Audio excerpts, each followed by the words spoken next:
That morning started like any other Tuesday in our luxury penthouse overlooking downtown. I was hunched over my laptop, debugging code for our latest software release, when my phone buzzed with Meredith's text. "Plans changed. You're staying home. The kids want their real dad." I stared at those words for a full 30 seconds, coffee growing cold in my hand. Julian Martinez, software architect, stepfather of 2, and apparently the family ATM. At 39, I'd spent the last 5 years raising Sophie and Eli as my own, while their real dad, Kyle, bounced between jobs and girlfriends like a pinball. The irony wasn't lost on me. Kyle Harrison, unemployed, living in his buddy's basement, driving a car held together by duct tape and prayer, was somehow more qualified for a family outing than the guy who paid for their private school, their clothes, their phones, and every other expense that came with raising teenagers.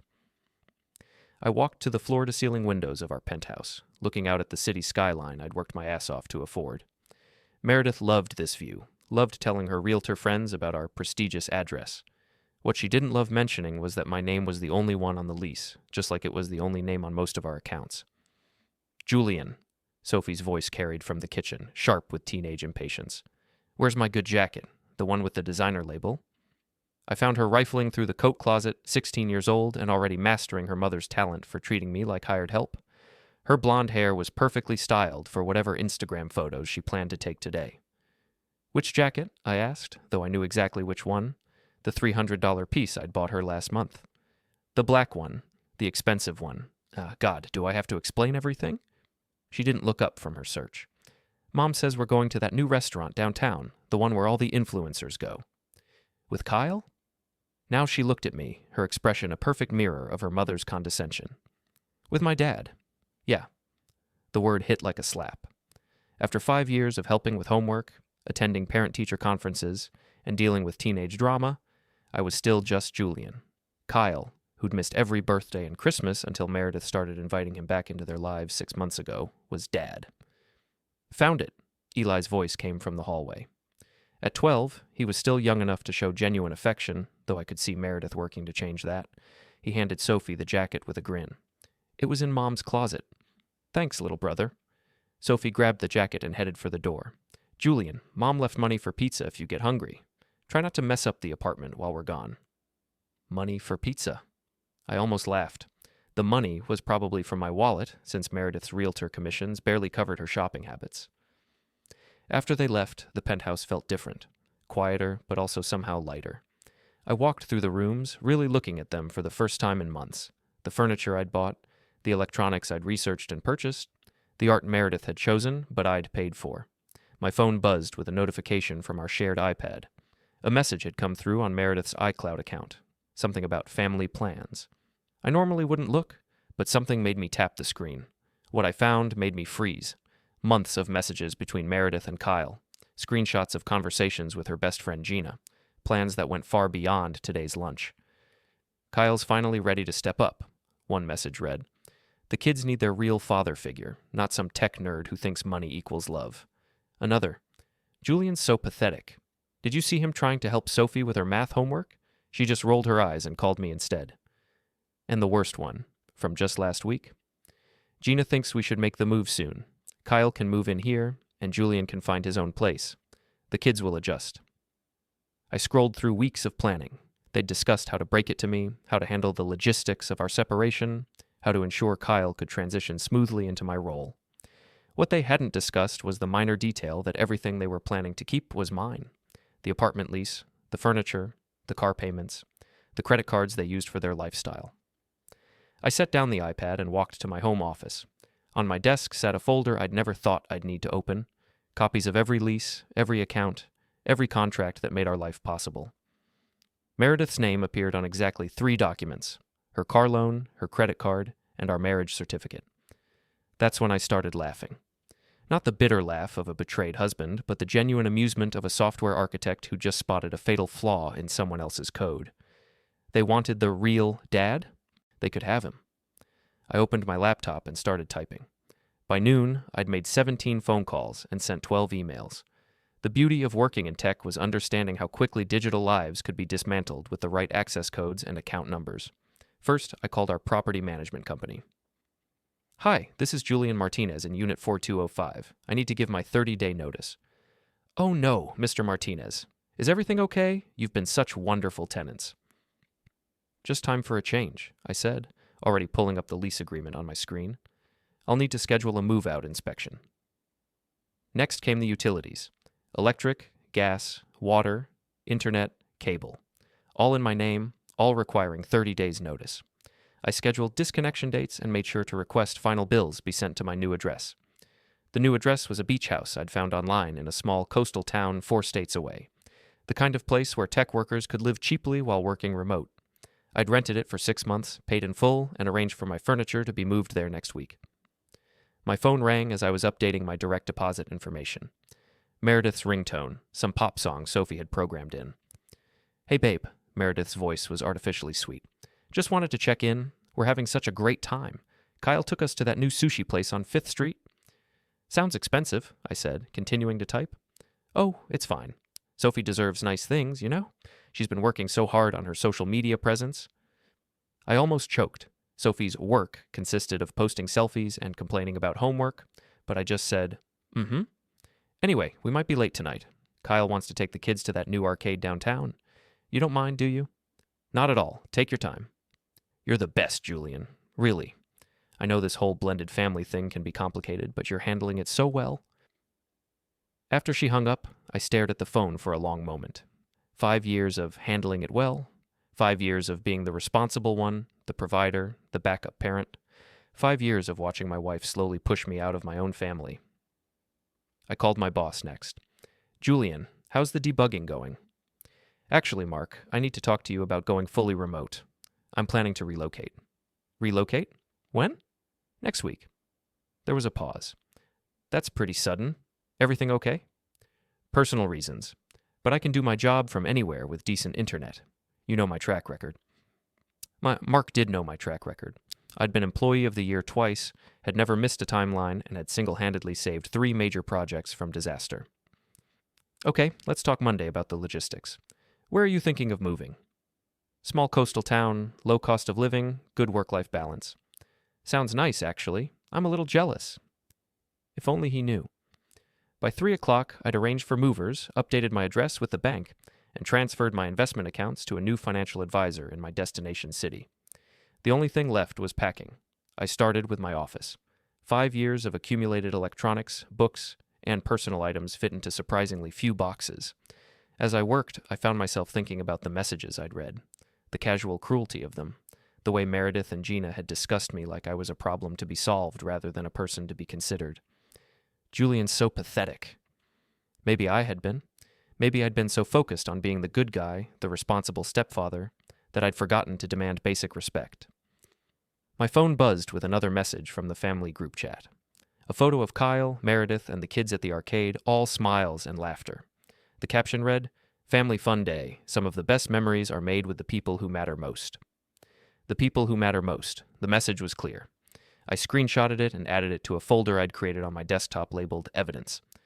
Not for a lawyer, I didn't plan on fighting the divorce, but for my own peace of mind, proof that I wasn't imagining the systematic exclusion from my own life. At 5 o'clock, I called the moving company to confirm tomorrow's pickup.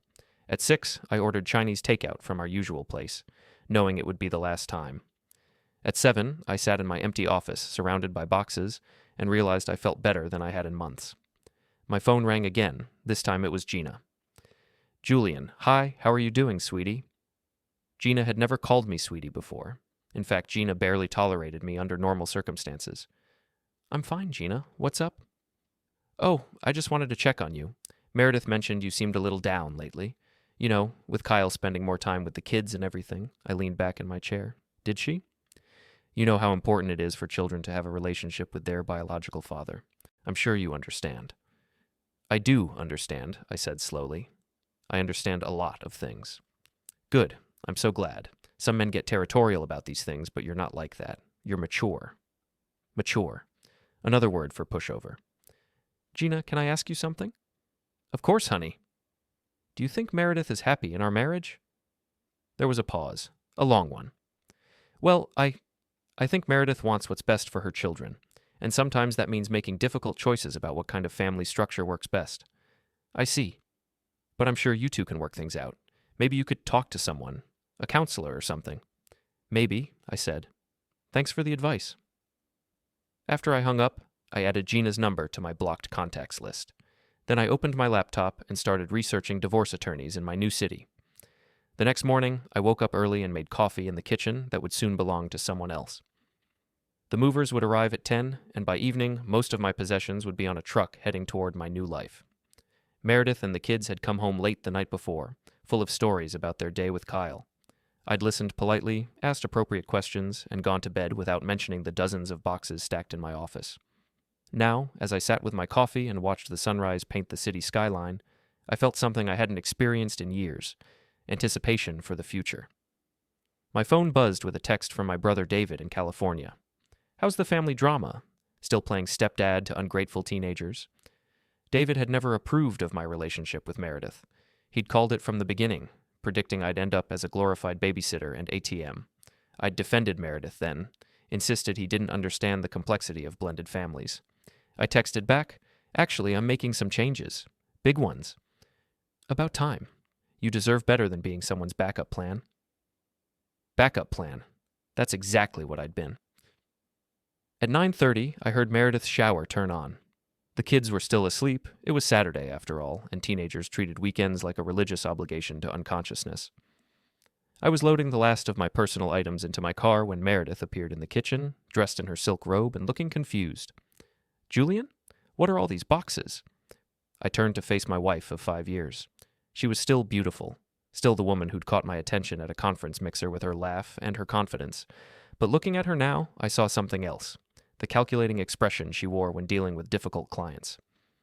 I'm moving some things into storage, I said. Decluttering. Oh. She poured herself coffee and leaned against the counter. That's probably smart. This place can feel cluttered sometimes. This place.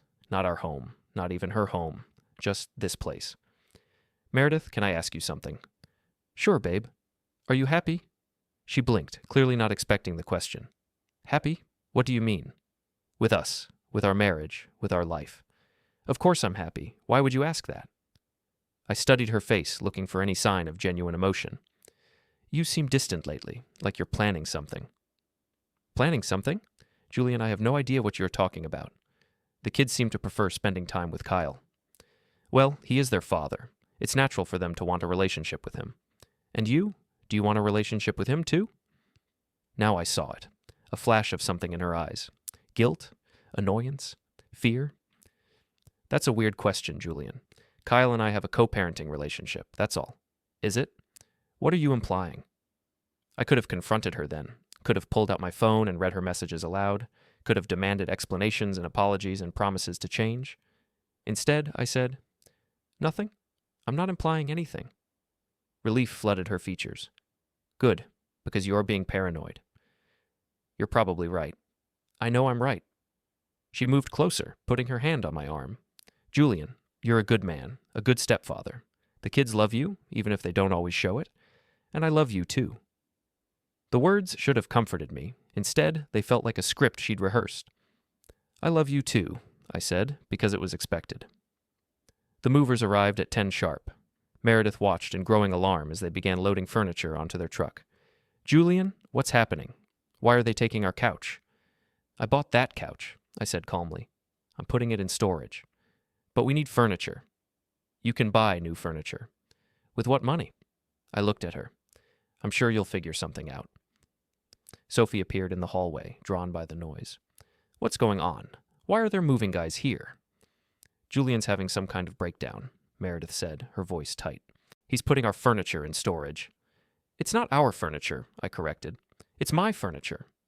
Sophie's eyes widened. You can't just take our stuff. I'm taking my stuff. There's a difference. By noon, the apartment looked like a crime scene. The movers had taken everything I'd purchased, the living room set, the dining table, the bedroom furniture, the electronics, the artwork.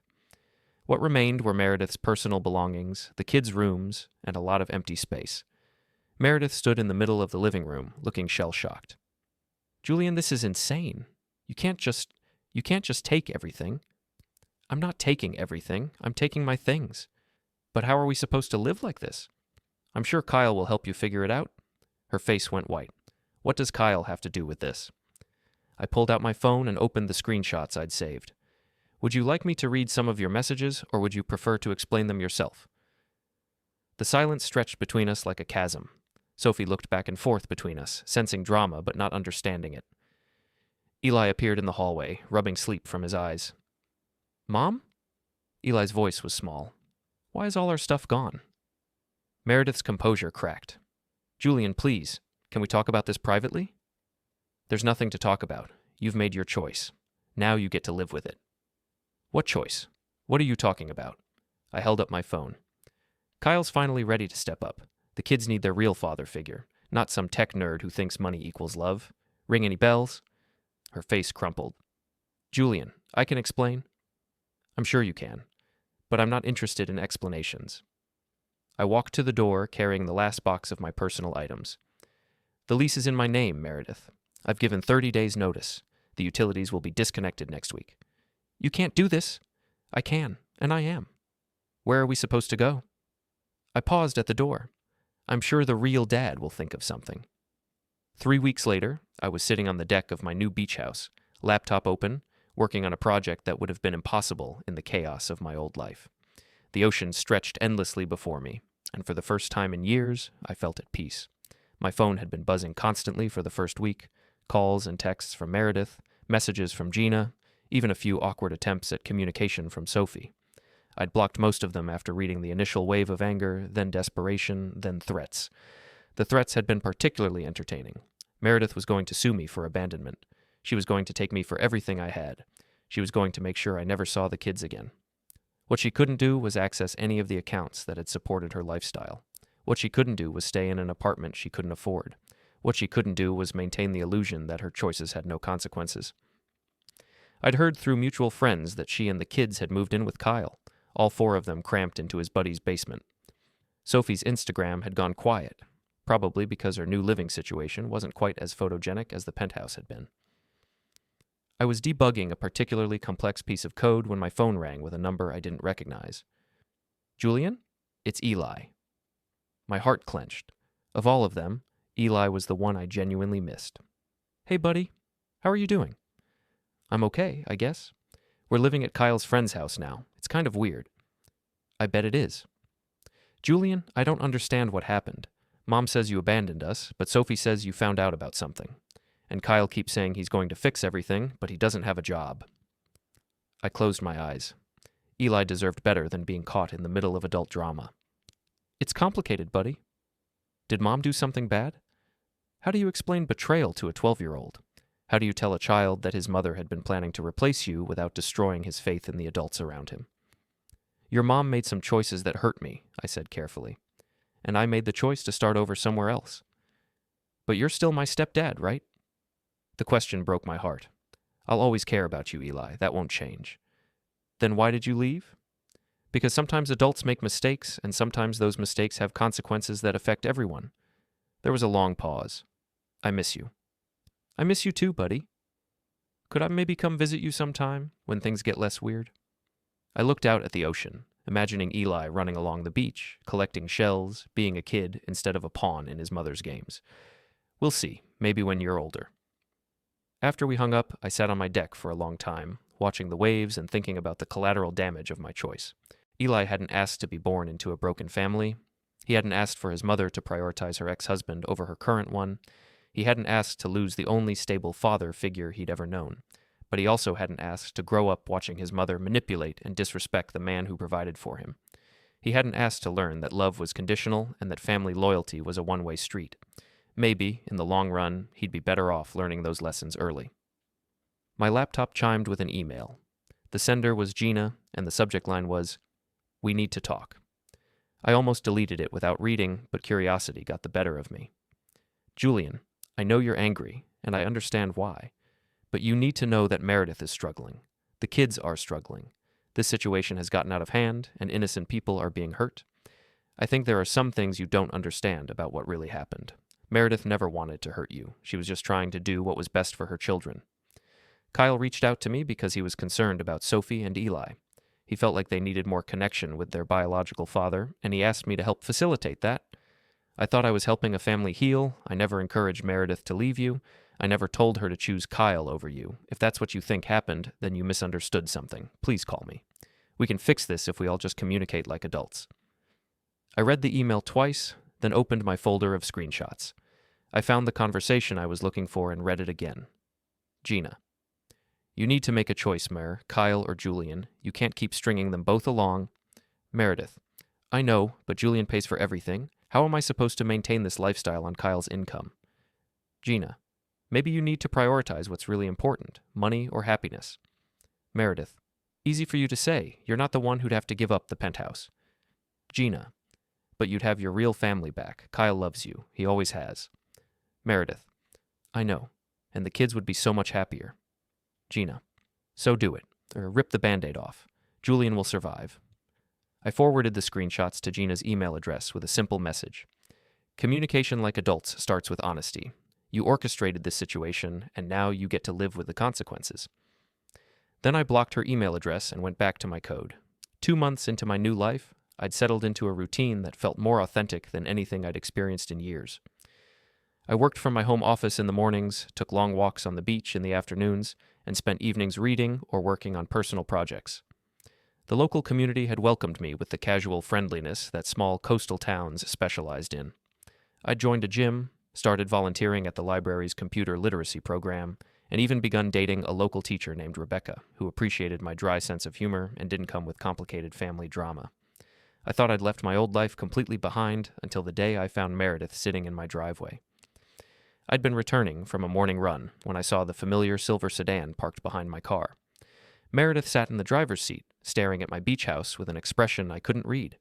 I walked over and tapped on her window. She looked up, and I was shocked by how much she'd changed. The polished realtor was gone, replaced by a woman who looked exhausted and desperate. She rolled down the window. "Hello, Julian." "Meredith, this is unexpected. Can we talk?" I looked at my watch. Rebecca was picking me up for lunch in 2 hours, and I had work to finish before then. "I suppose, but make it quick." She got out of the car and followed me to my front deck. I didn't invite her inside. "Nice place," she said, looking around at the weathered wood and casual beach furniture. "I like it." Very different from the penthouse. That was the point. We sat in uncomfortable silence for a moment. Up close, I could see the toll the last 2 months had taken on her. Her clothes were cheaper, her hair less perfectly styled. She looked like someone who'd been forced to live in the real world for the first time in years. "The kids miss you," she said finally. "I miss them too. Eli asks about you constantly. He wants to know when you're coming home." "This is my home now." "Julian, please. Can we talk about fixing this?" I leaned back in my chair. "What exactly do you want to fix?" "Our marriage, our family, everything." "Our marriage ended the day you decided Kyle was a better option. Our family ended when you started calling me the sitter. There's nothing left to fix." "That's not fair. I never said Kyle was a better option."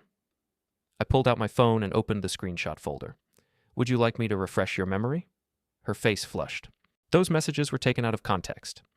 "Were they? Because they seemed pretty clear to me." I was confused, okay? Kyle was pressuring me to give him another chance, and I didn't know how to handle it. "So you decided to plan our divorce without mentioning it to me?" "I wasn't planning a divorce." "No, you were planning to kick me out of my own apartment so your ex-husband could move in. Much better." She was quiet for a long moment. "Julian, I made mistakes. I admit that. But we can work through this." "Why would I want to?" "Because we love each other. Because the kids need stability. Because 5 years of marriage should count for something." I studied her face, looking for any sign of genuine remorse. What I saw instead was calculation.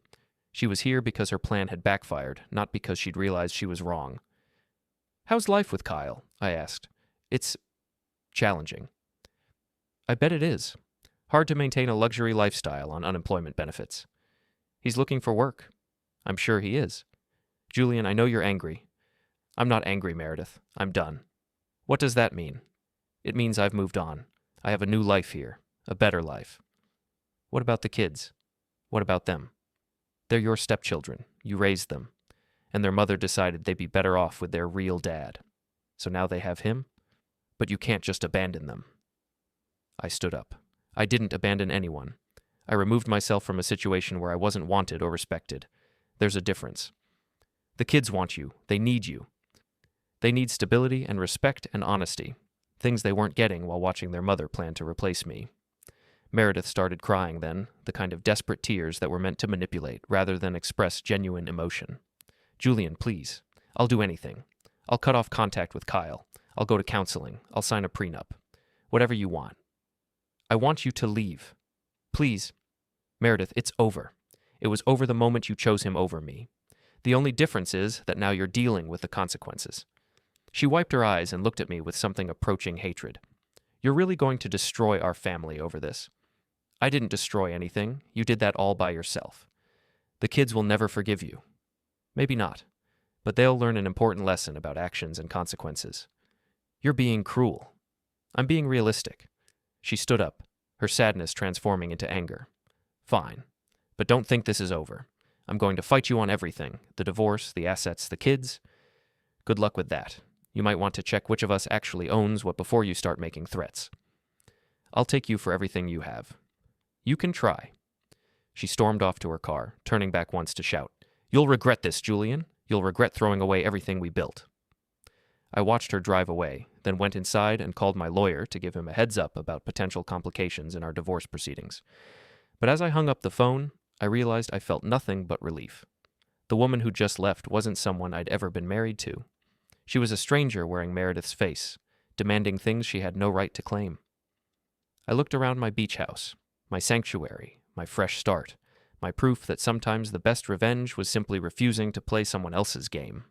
6 months after leaving my old life behind, I received an unexpected phone call from Sophie. It was the first time she'd contacted me since I'd moved, and her voice sounded different, less entitled, more uncertain. Julian? It's Sophie. Hi, Sophie. How are you? Okay, I guess. Listen, I need to tell you something. I waited. I found out what really happened, with Mom and Kyle and everything. What do you mean? I mean, I found Mom's old phone, the one she thought she threw away. All her messages were still on it. I felt a chill. Sophie. No, let me finish. I read everything. The stuff with Gina, the planning, all of it. And Julian, I'm sorry. The apology caught me off guard. You don't need to apologize for your mother's choices. Yes, I do, because I was part of it. I was mean to you, and I treated you like you didn't matter, and I believed everything Mom told me about you being jealous of Kyle.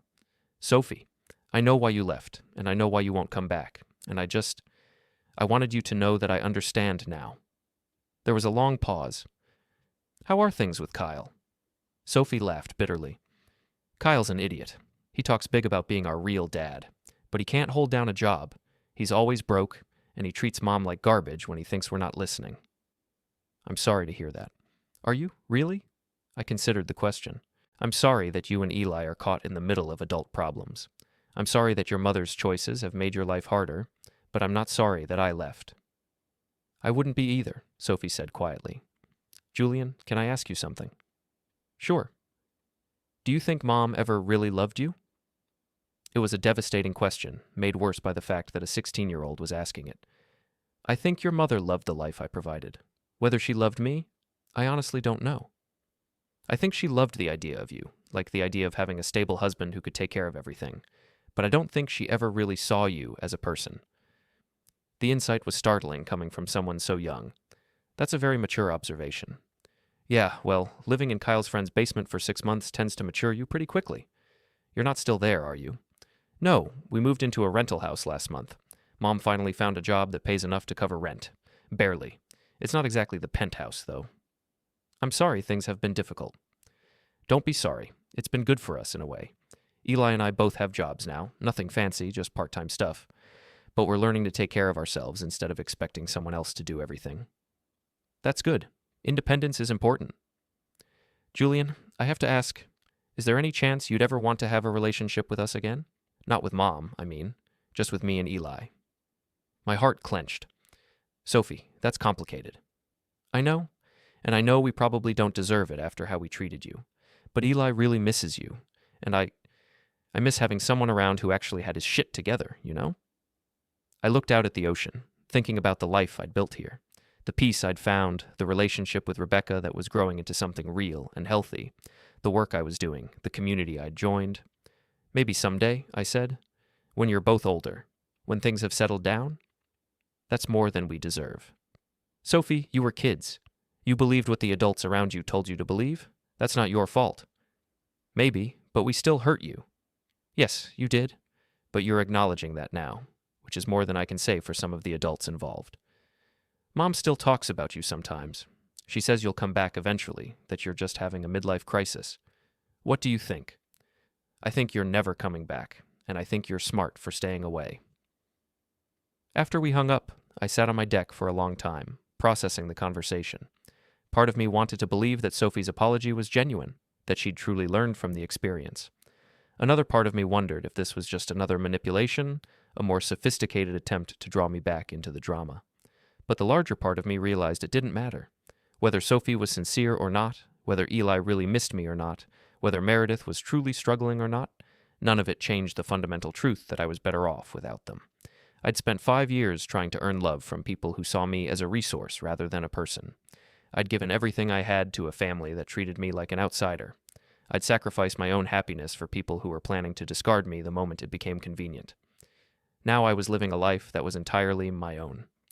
I woke up each morning in a house I'd chosen, in a town where people knew me as Julian the software developer, not Julian the stepfather or Julian the provider. I was dating a woman who appreciated me for who I was rather than what I could give her. I was building friendships based on mutual respect rather than financial obligation. The old Julian would have felt guilty about Sophie's call. He would have wondered if he owed it to the kids to try again, to be the bigger person, to sacrifice his own peace for their stability. The new Julian understood that sometimes the most loving thing you can do is refuse to enable destructive behavior. Sometimes the best lesson you can teach someone is that actions have consequences. Sometimes the only way to save yourself is to walk away and never look back. I went inside, made dinner, and called Rebecca to confirm our plans for the weekend. We were driving up the coast to visit some art galleries, just the two of us, with no drama and no complications and no one expecting me to be anything other than myself. It was exactly the life I deserved. 1 year after I'd left my old life behind, I received a call that would test everything I'd learned about boundaries and consequences. The caller ID showed a number I didn't recognize, but the voice was familiar. Julian, this is Kyle. I almost hung up immediately, but curiosity got the better of me. What do you want, Kyle? I need to talk to you, man to man. I can't imagine what we'd have to discuss. It's about Meredith and the kids. Things have gotten complicated. I waited for him to continue. Look, I know you probably hate me, and I get it, but I need you to know that I never asked for any of this to happen the way it did. Really? Because the messages I saw suggested otherwise. What messages? I realized that Kyle had no idea about the extent of the planning that had gone into my replacement. Meredith and Gina had orchestrated the whole thing, and Kyle had just been a willing participant. Never mind. What do you want, Kyle? I want you to take them back. The statement was so unexpected that I actually laughed. Excuse me? Meredith and the kids. I want you to take them back. And why would I do that? Because I can't handle this. I thought I could, but I can't. The kids are expensive, Meredith is demanding, and I'm not cut out for this family man bullshit. I sat down heavily in my desk chair. Let me get this straight. You spent months convincing Meredith to choose you over me, you moved into my role as stepfather, and now you want me to clean up the mess? It's not like that. It's exactly like that. Julian, listen to me. Sophie is out of control. She's angry all the time, she's failing school, and she blames everyone but herself for everything that's wrong. Eli won't talk to me at all. He just sits in his room and asks when you're coming back. And Meredith? What about Meredith? She's bitter about everything. She blames me for ruining her life. She blames you for abandoning her. She blames the kids for being expensive. She's not the woman I thought I was getting back.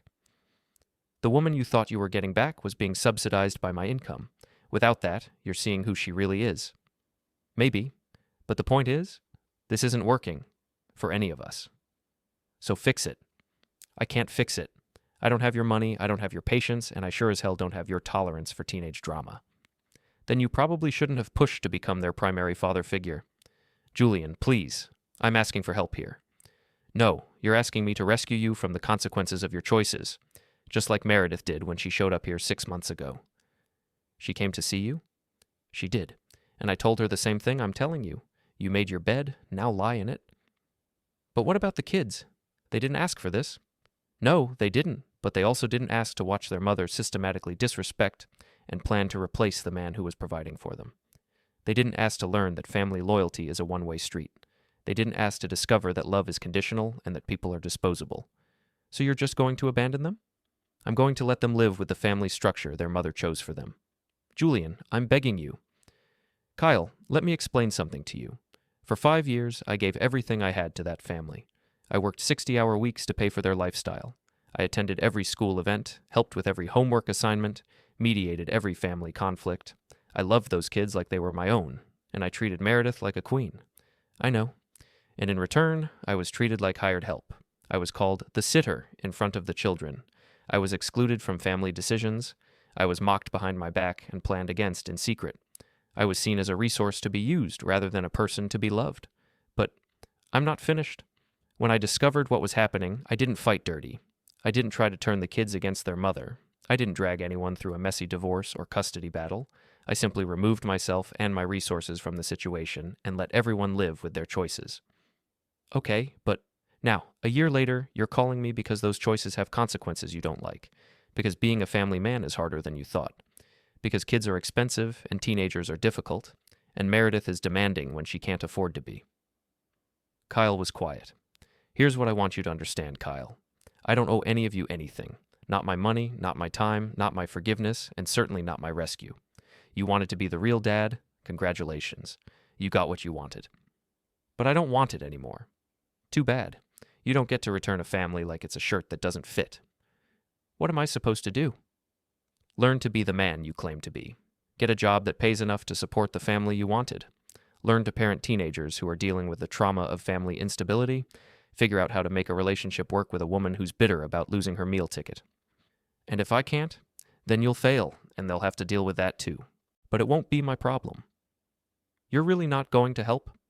Kyle, I am helping. I'm helping by not enabling this cycle of irresponsibility and manipulation. I'm helping by not teaching those kids that they can treat people badly and still expect to be rescued. I'm helping by not showing Meredith that her actions don't have lasting consequences. That's cold, man. That's reality. Something all of you should have considered before you decided I was disposable. After I hung up, I sat in my office for a long time, thinking about the conversation. Part of me, the part that had loved Eli and Sophie despite everything, wanted to feel guilty about my refusal to help. But the larger part of me felt something else entirely. Validation. Kyle's call had confirmed everything I'd suspected about their motivations. He hadn't wanted a family. He'd wanted the idea of winning Meredith back. Now that he had her, along with all the responsibilities that came with her, he was discovering that the reality was much less appealing than the fantasy. Meredith hadn't wanted Kyle. She'd wanted to feel desired and important. Now that she had him, she was discovering that a man who couldn't support himself wasn't much of a prize. The kids hadn't wanted their real dad. They'd wanted the excitement of something new and different. Now they were learning that new and different wasn't necessarily better. And all of them were learning the lesson I'd tried to teach them a year ago, that actions have consequences, and that consequences don't disappear just because you don't like them. I looked around my office, my sanctuary, my proof that sometimes the best thing you can do is save yourself. Outside my window, the ocean stretched endlessly toward the horizon, constant and reliable and beautifully indifferent to human drama. I had work to finish, dinner plans with Rebecca, and a life that was entirely my own. Whatever happened to my former family was no longer my concern. They'd wanted the real dad. Now they had him. I was putting the finishing touches on a major software release when my phone rang with a call from my lawyer. We'd stayed in touch sporadically since my divorce was finalized, mostly for updates on various legal loose ends. Julian, I thought you'd want to know that I just processed some interesting paperwork. What kind of paperwork? Meredith filed for divorce from Kyle last month.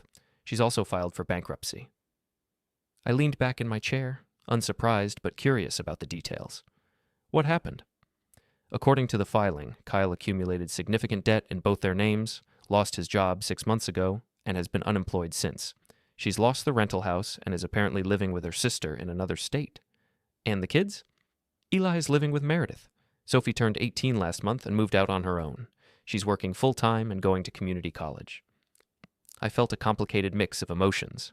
Sadness for Eli, pride for Sophie's independence, and a strange sense of closure about the whole situation. There's one more thing, my lawyer continued. Meredith tried to contact you through my office. She wanted me to ask if you'd be willing to help with Eli's college fund. I almost laughed. After 2 years of radio silence, she was still trying to access my resources. What did you tell her? I told her I'd pass along the message and that you'd respond if you chose to. Consider the message received and declined. I figured as much. Julian, can I ask you something? Sure. Do you ever regret how you handled this whole situation? I looked out my window at the beach where I'd taken my morning run, thinking about the question. Did I regret walking away from 2 kids who'd needed stability? Did I regret refusing to be the bigger person? Did I regret choosing my own happiness over their welfare? No, I said finally. I don't regret it at all. Even knowing how things turned out for them? Especially knowing how things turned out for them. They're learning lessons they needed to learn. Sophie is becoming independent and self-sufficient. Eli is seeing the consequences of the choices the adults around him made, and Meredith is discovering that actions have lasting consequences. That's a pretty cold perspective. It's a realistic perspective. I spent 5 years trying to save people who didn't want to be saved. I spent 5 years enabling behavior that was destructive to everyone involved. The kindest thing I could do was stop. After we hung up, I walked out onto my deck and looked at the life I'd built. In 2 weeks, Rebecca and I were getting married in a small ceremony on the beach. We'd bought a house together, a bigger place with room for the family we were planning to start. I'd been promoted to senior architect at my company and was working on projects that challenged and fulfilled me. Most importantly, I was living authentically for the first time in years. I was with someone who valued me for who I was rather than what I could provide. I was building relationships based on mutual respect rather than financial obligation. I was making choices based on what was healthy rather than what was expected. My phone buzzed with a text from Rebecca. Dinner at 7. I'm making your favorite. I texted back, can't wait, love you. And I meant it. Not the complicated, conditional love I'd felt for my former family, but the simple, honest love that comes from being truly known and accepted. As the sun set over the ocean, I thought about the Julian who'd lived in that penthouse 2 years ago. The man who'd measured his worth by how much he could give, who'd accepted disrespect in the name of family loyalty, who'd sacrificed his own happiness for people who saw him as disposable. That Julian was gone, replaced by a man who understood his own value and refused to accept less than he deserved. A man who'd learned that sometimes the most loving thing you can do is walk away. A man who'd discovered that the best revenge isn't elaborate schemes or public humiliation, it's simply living well. Somewhere in another state, Meredith was probably telling Eli that I was the villain in their story, the selfish man who'd abandoned them when they needed me most. Maybe Eli would believe her, or maybe he'd eventually understand that I'd given them exactly what they'd asked for, a life without me in it.